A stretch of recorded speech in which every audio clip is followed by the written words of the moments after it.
जैसे आपने बोला ना कि लंच के बाद अगर वो आ रहे हैं तो हाई एनर्जी रखनी है, क्या-क्या एक्टिविटी आप ऐड करते हो उसमें हाई एनर्जी रखने के लिए?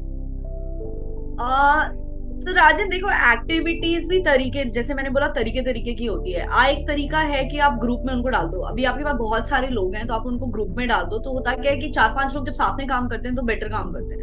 ओके, या अगर आपने सिंगुलरली सिंगुलरली लोगों को काम दे दिया, तो unless it's a very small group, मान लो 10-12 लोगों का ग्रुप है जहाँ पे आपने उनको बोला कि अच्छा ठीक है, अब ये एक्टिविटी है और आप ये एक्टिविटी करें, अब वो सारे के सारे लोग वो एक्टिविटीज कर रहे हैं, एक एक एक्टिविटी, तो वहां पे आप कंट्रोल रख सकते हो। जैसे ही उससे ज्यादा लोग हुए, आप हर किसी को तो चेक कर नहीं सकते, ठीक है। या एंड एज अ ट्रेनर, आप ट्रेनर हो, आप टीचर नहीं हो, आपका काम कंट्रोल करना नहीं है। एक्चुअली अगर आप देखो, that is not your idea. You have to respect even that person जिसको नहीं है मन करने का। भैया अब नहीं करना है, हम रात को सोए नहीं है, या जो भी रीजन है, हमारा एनर्जी लो है, तो आप, हाँ, पर उसमें ऐसा नहीं होना चाहिए कि आप मतलब अगर 10 लोगों की, अगर आप 100 लोगों की ट्रेनिंग दे रहे हो, उसमें से 50 लोग सो रहे हैं, तब there is something going wrong with you and the way you are delivering. लेकिन वहीं पे अगर आप अगर 3-4-50 लोग हैं, आप उनमें से 3-4 लोगों का लेवल है लो, वो नहीं कर पा रहे, तो I think you have to, as a trainer, you have to respect that. क्योंकि कुछ 3-4 लोग ऐसे मिलेंगे। प्रॉब्लम कहाँ पे हो जाती है, जब trainer is looking for a 100% engagement. I always say you aim for 100% engagement, no doubt आपको करना चाहिए। बट अगर आप ये सोच रहे हो कि एज अ स्पीकर हमारा जो एक ईगो होता है कि we should be like by everyone, that does not happen. Not every speaker is for everybody, not every trainer is for everyone.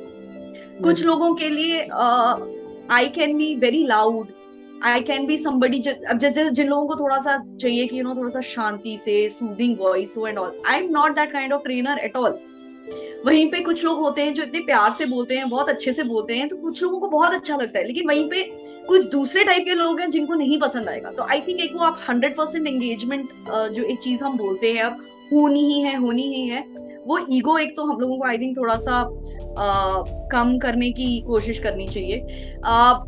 Activities, again coming back to when we are talking about activities कैसे करानी है, तो I think एक तो कुछ एक दो अगर एक्टिविटीज हैं जहाँ पे आप लोगों को थोड़ा सा हिला डुला सको, where people are able to get up, people are able to write something, people are able to use their mind. कुछ विजुअल्स आपने बनवा दिए, कुछ किसी तरीके से कुछ ड्राइंग्स आपने बनवा दी। आप जो आपने जो पूरा एक सेशन दिया है, अगर मान लो आपको देना है, तो आपने एक एक टॉपिक दे दिया ग्रुप्स को और उनको बोला कि चलो समराइज करो, आपको क्या समझ आया, आपकी क्या लर्निंग्स है। तो आपने वो स्टार्टिंग में जब मेरे को बोला कि आपको कैसे समझ में आता है, जैसे आप कैसे गेज करोगे कि मतलब ये लोगों ने कितना सीखा है या क्या रिजल्ट हो गए। तो इन सब चीजों से, इन सब एक्टिविटीज से आपके वो रिजल्ट्स भी निकल आ सकते हैं। आपको समझ आएगा कि अच्छा ठीक है, सुन रहे थे क्योंकि इन लोगों ने ये लर्निंग्स लिखी हैं इस पर्टिकुलर टॉपिक के अंडर, या इस तरीके से।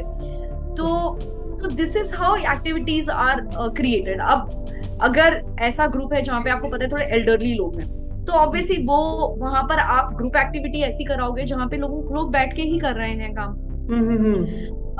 कोई बहुत ज्यादा यंग ग्रुप है, हाई एनर्जी ग्रुप है, तो आप उस तरीके से, अब जनरली जब मैं जाती हूँ, देखो मोस्ट ऑफ द टाइम, काफी सारे टाइम ऐसा होता है कि आपको डेमोग्राफिक्स नहीं पता चलते ग्रुप के। आपको नहीं पता चलेगा कोई कितना मतलब एज वाइज उनका क्या है, मे बी। अब अगर कोई कह रहा है कि 10-15 साल का एक्सपीरियंस है, वो 15 साल के एक्सपीरियंस में इंसान 35 साल का भी हो सकता है, 40 साल का भी हो सकता है। अग्रीड। राइट। ऑल्सो एक 40 साल का आदमी दूसरे 40 साल के आदमी से अलग होता है। तो एक ये जो चीज है, ये आपको ट्रेनिंग रूम में जाके ही पता चलती है। तो the good thing to do, a good practice that I generally do is कि मैं हर ट्रेनिंग सेशन के लिए 4-5 एक्टिविटीज अपने दिमाग में रखती हूँ। और उन 4-5 एक्टिविटीज में से 3 एक्टिविटीज ऐसी होती हैं जो वहीं बैठ के हो जाएं, 1-2 एक्टिविटीज ऐसी होती हैं जहाँ पे लोगों को चलना पड़ेगा। अब इन सब चीजों में डिपेंड करता है आपका ट्रेनिंग रूम कैसा है।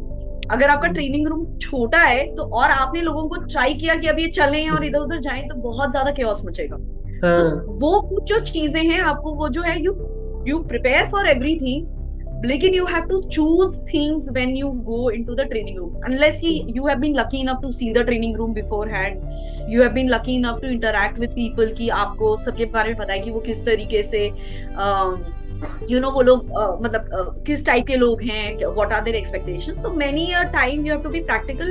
ऐसा बहुत कम केसेस में हो पाता है जहाँ पे आपको वाकई में, तो the best thing is to look for activities that are extra। तो आप 1-2 एक्स्ट्रा एक्टिविटीज लेके जाओ अपने साथ। ओके, सो आप कैसी एक्टिविटी कराते हो, एक दो अगर आप शेयर करो तो? जैसे कि आई टेल यू, जैसे हमने एक बार क्रिटिकल थिंकिंग के ऊपर एक एक्टिविटी थी, क्रिएटिव थिंकिंग के ऊपर, क्रिएटिव थिंकिंग, क्रिटिकल थिंकिंग। अब उसके अंदर डिसीजन मेकिंग भी था, उसके अंदर परेटो एनालिसिस भी था। मैं बस एक एग्जांपल दे रही हूँ। तो परेटो एनालिसिस जैसे बोलता है कि आपका 80% जो आपका काम है वो आपके 20% एफर्ट से होता है। ओके, ठीक है। so, आपका बेसिकली 80% तो आपको ध्यान देना पड़ेगा कि किस आपको कहाँ पे एफर्ट देना है जिससे आपका 80% काम हो जाए, राइट? तो also it can be interpreted in a lot of ways, जैसे कि it can be interpreted in a way कि आपने एक बार कोई एक ऐसी चीज होगी जो 20% ऑफ द ये है, लेकिन वो 80% आपका एफर्ट ले रही है। Do you think that is the kind of semblance you want? तो इस तरीके से था। उसके बाद उसमें डिसीजन मेकिंग थी, बहुत सारी चीजें थी। It was also about adaptability. तो मैंने जैसे उन लोगों को न्यूज़पेपर्स देके मैंने उनको बोला था कि आप एक टावर खड़ा करो, जितना ऊंचा टावर, उनको घंटे भर का टाइम दिया। And it was step by step. It was first design concept करा कि आप डिजाइन कैसे करोगे उसको, वेयर डू यू थिंक ज्यादातर टाइम आपका जाएगा। तो वो सब कुछ हुआ। By the time towers came up, things had changed. कई सारे लोग थे जिनका वो जो उन्होंने डिजाइन किया था, जो उन्होंने सोचा था, वैसा उनसे बना ही नहीं। They made something completely different. तो वहां पे लर्निंग्स आ गई आपकी। तो वो एक जो एक्टिविटी आपने कराई, तो उसमें उनको समझ में आएगी यार आप जो है आप प्लान कर सकते हो, लेकिन do you think everything will happen according to plan? What if things do not happen according to plan? You have to change the plan.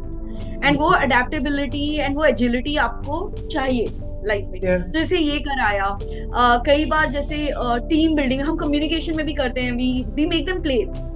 जैसे टैबू करके गेम है, which is my absolute favourite. And वो generally जब आप लोगों के साथ करते हो तो उनको भी बहुत मजा आता है। तो जैसे कम्युनिकेशन में हम बोलते हैं कि adjust your communication, make sure the words that you are using, अगर वो नेगेटिव वर्ड्स हैं तो नेगेटिव वर्ड्स को हटा पॉजिटिव वर्ड्स कैसे कर सकते हो। तो टैबू एक ऐसा गेम है जिसका प्रॉपर बॉक्स आता है। It is very easy to play. तो उसमें ऐसा होता है कि एक आपको वर्ड समझाना है। एंड वो वर्ड समझाने के लिए, जैसे कि हम लोग डमशराज खेलते हैं, तो डमशराज खेलने की जगह डमशराज में आप एकदम चुप रहते हो, आप एक्शन से बात करते हो, बताते हो अपने लोगों को कि क्या आप बताने की कोशिश कर रहे हो। इस वाले गेम में क्या होता है, इस वाले एक्टिविटी में क्या होता है कि आप जो हो, आप उनको बताने की, आपको बोल के बताना है। लेकिन जब आप बोलते हो तो आप वो 4-5 वर्ड्स यूज नहीं कर सकते। I will give you an example. For example आपको एक्सप्लेन करना है रोज। अब रोज में, हाँ रोज, लेकिन आप words, you can not use words like love, red, flower, Valentine. तो इन 4-5 वर्ड्स इस तरीके के क्लस्टर रहेगा जिसको आप यूज नहीं कर सकते। अब आपको किसी और तरीके से उसको समझाना है, तो अब आप सोचना शुरू करोगे। तो this is also a way of developing creative thinking, कि आप कैसे करोगे। तो जब दिमाग को लिमिटेशंस मिलती हैं, तभी दिमाग जाकर जो है दूसरे तरीके से सोचना शुरू करता है। तो मैं सोचूंगी कि अच्छा sweet smell, I can may be से परफ्यूम, आई कैन से इत्र, ताकि लोगों को समझ आए। इत्र जनरली लोग बोलते हैं कि रोज से बनाया गया है, तो शायद कोई रोज बोल दे। तो आपको एक तरीके से सोचना पड़ेगा कि मैं किस तरीके से बोलूं कि मैं वो 5-6 जो वर्ड्स मुझे मना किए गए हैं यूज करने के लिए, वो ना यूज करूं एंड कुछ और तरीके से सेम चीज को समझाऊं। ये कम्युनिकेशन एडजस्टमेंट में भी एक अच्छा एक्टिविटी है जो आप कर सकते हो। डमशराज तो है ही है। कम्युनिकेशन में again we do this whole activity of Chinese whisper. वो क्या होता है चाइनीज विस्पर में? आप एक, तो चाइनीज विस्पर में क्या होगा कि एक लंबी लाइन है, आप एक ही बार बोल सकते हो। तो जैसे ट्रेनर जो है वो फर्स्ट इंसान को एक सेंटेंस बताएगा एक ही बार। अब वो एक बार सेंटेंस बता दिया गया है तो वो होगा 2-3 स्टेटमेंट्स का सेंटेंस है। अब वो जो है वो अगले पीछे वाले इंसान को बता रहा है, फिर वो उसको बता रहा है। अब जब ये बाय द टाइम वो लास्ट बंदे तक ये सेंटेंस पहुंचता है, वो कुछ और ही हो चुका होता है। अच्छा, हाँ। तो इसमें भी बहुत सारी लर्निंग्स होती हैं कि हाउ कम्युनिकेशन इटसेल्फ चेंजेस। कुछ लोगों को क्या होता है कि कुछ वर्ड्स नहीं याद रहते, तो वो उनको सब्स्टिट्यूट करके कुछ और वर्ड बता देते हैं। अब वो पूरा इंटरप्रिटेशन चेंज हो जाता है उस पूरे सेंटेंस का। तो जनरली जब बहुत सारे लोग होते हैं तो हम उस तरीके से करते हैं कि किस तरीके से एक बात जब दूसरे इंसान तक पहुंचती है, दूसरे से तीसरे, चौथे, 5वें से, तो जब तक वो 30th आदमी तक पहुंचेगी वो कम्प्लीटली चेंज हो जाएगी। तो इस तरह की Exactly. Activities, and I think activities हम बहुत सारे इसमें करते थे। एक्टिविटीज आप छोटी छोटी भी कर सकते हो, जैसे आप नॉर्मल सा चीज कर रहे हो। जैसे अभी रिसेंटली ना ट्रेनिंग सेशन मेरे को कुछ लोगों को चूज करना था for coming up on the stage to talk. तो Okay. उसमें मैंने क्या किया था कि कुछ पेपर्स लिए थे। पेपर्स में एक में लिखा था you will talk, and in other papers I have said I put congratulations and better luck next time. तो मैंने वो बॉल, उन पेपर्स को क्रम्बल करके मैंने ऑडियंस की तरफ फेंके, तो वो लोग बहुत ये हो गए। Now they started running around to catch those balls. Okay. तो उसमें वो थोड़ा सा हिले डुले, it was nice activity for them. Then I asked them you please open them. तो फिर मैंने उन सबको बुलाया, मैंने कहा अब आप लोग आके प्रेजेंटेशन आपको दे। बुरे तो फंसे वो इस लोग। तरीके की कुछ चीजें, हाँ कुछ चीजें आप ऐड करके मतलब आप अपने सेशंस को इंटरेस्टिंग बना सकते हो।